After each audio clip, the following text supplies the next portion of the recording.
Eu comentei com vocês, né, no início, no primeiro vídeo desse vlog, que eu gosto de cultura japonesa e que eu, assim, falaria alguma coisa aí de cultura oriental em geral e japonesa em particular, né? E hoje eu queria falar com vocês sobre chás.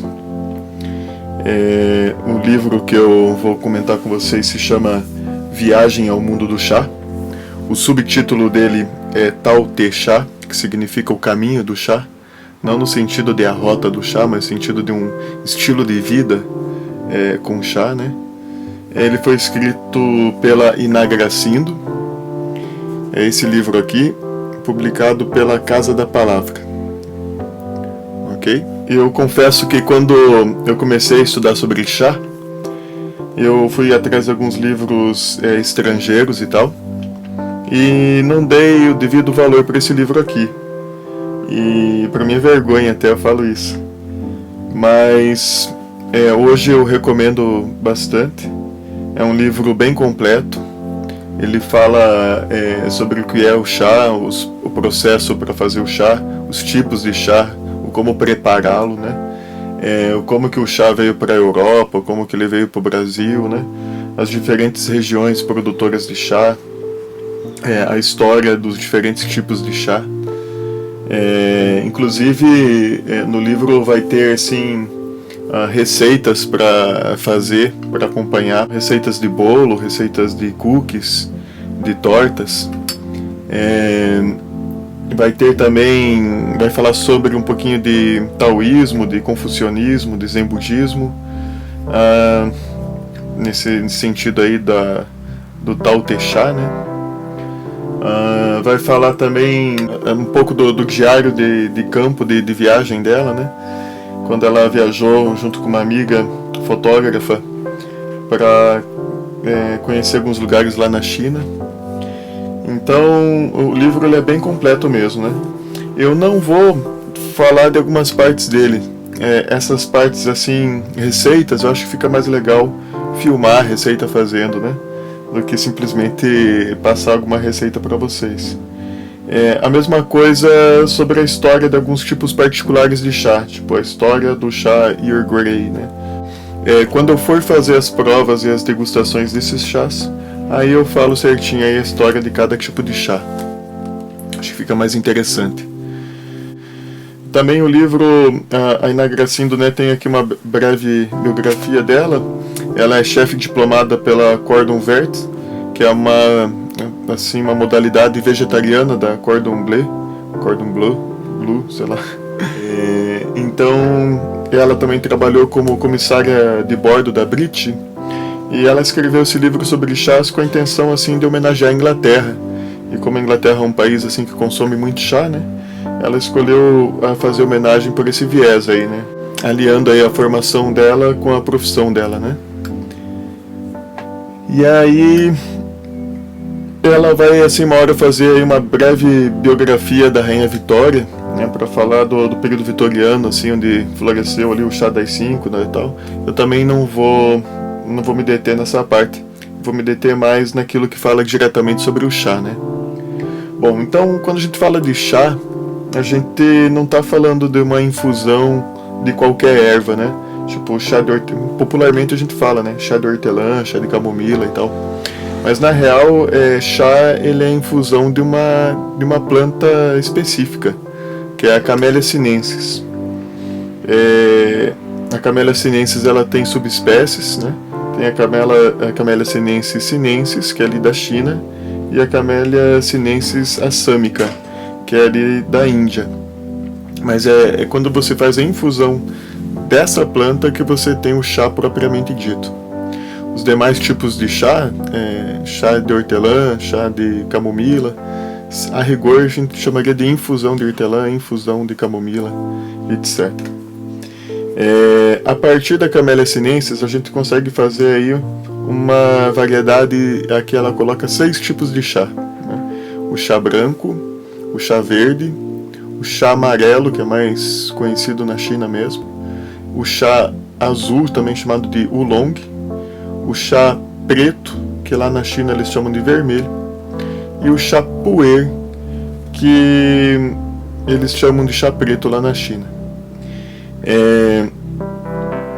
É importante dizer assim que entre cada tipo de chá tem uma temperatura correta para poder fazer a infusão e um tempo também para retirar as ervas ali, de duração da infusão, né? Então ela até coloca aqui uma tabelinha, não sei se dá para vocês verem, né? Não sei se focou bem, mas assim, o chá branco ele tem que ser colocado, né? Fazer a infusão dele a uma temperatura de 65 a 70 graus Celsius, por um tempo de infusão de 1 a 2 minutos. O chá amarelo de 70 a 75 graus, também por 1 a 2 minutos. O chá verde de 75 a 80 graus, de 1 a 2 minutos também. O chá oolong de 80 a 85 graus, por 2 a 3 minutos. O chá preto 99 graus de 2 a 3 minutos. E o chá puer de 95 a 100 graus por tempo indeterminado. Ainda, né, se pode fazer várias infusões com as mesmas ervas, né? Então depois desse tempo de infusão se pode reutilizar, né? Então o chá branco e o amarelo se prestam a 3 reutilizações, o chá verde e o oolong de 4 a 6, o chá preto de 2 a 3 e o puer até 15, né? É importante falar assim que o puer ele é um chá fermentado, né? Assim como a cerveja, como o vinho,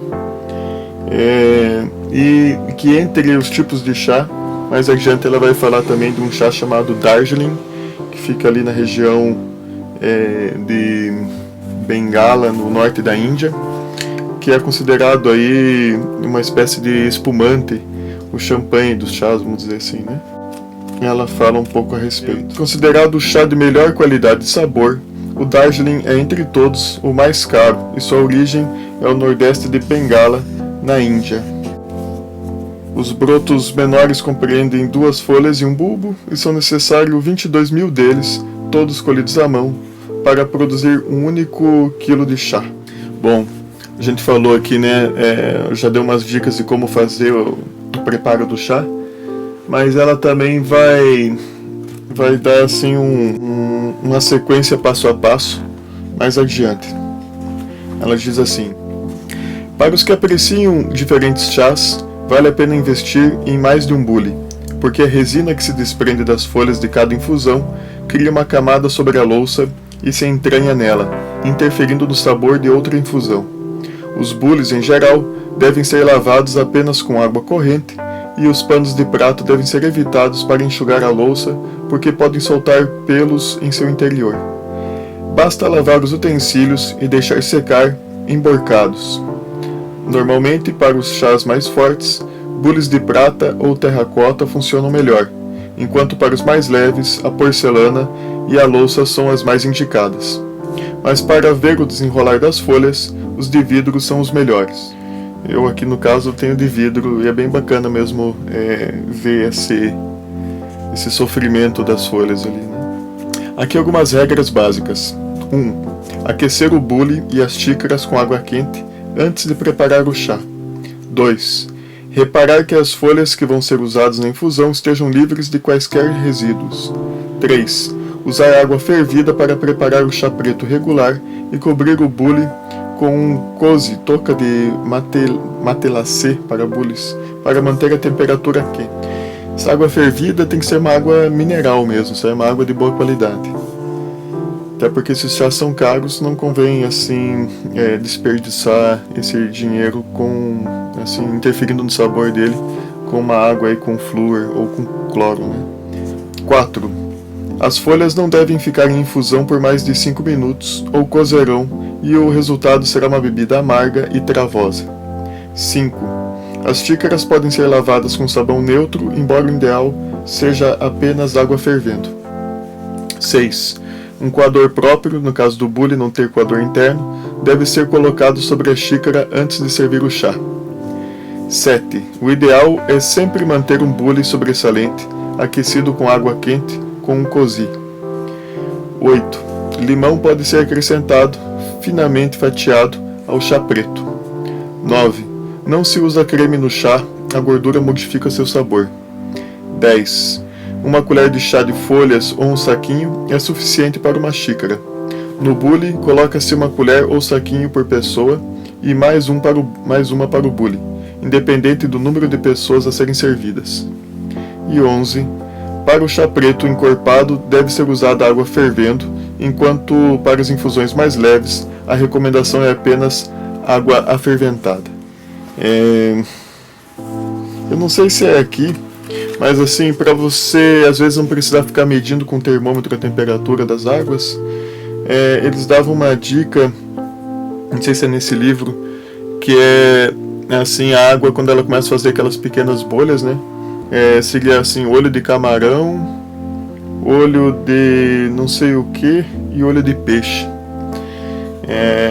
Pelo tamanho das bolhas já estaria sabendo ali se está a 80, 90, 100 graus Celsius, né? Bom, para que o chá chegue, né, para a gente fazer as infusões, ele passa por um processo, que é descrito aqui também. Esse processo, então, ele contempla a colheita, depois as folhas são a desidratação, quando as folhas são murchas e perdem cerca de 1/4 do peso. Daí vem a maceração, quando as folhas são machucadas para liberar seus sucos e oxidar, né?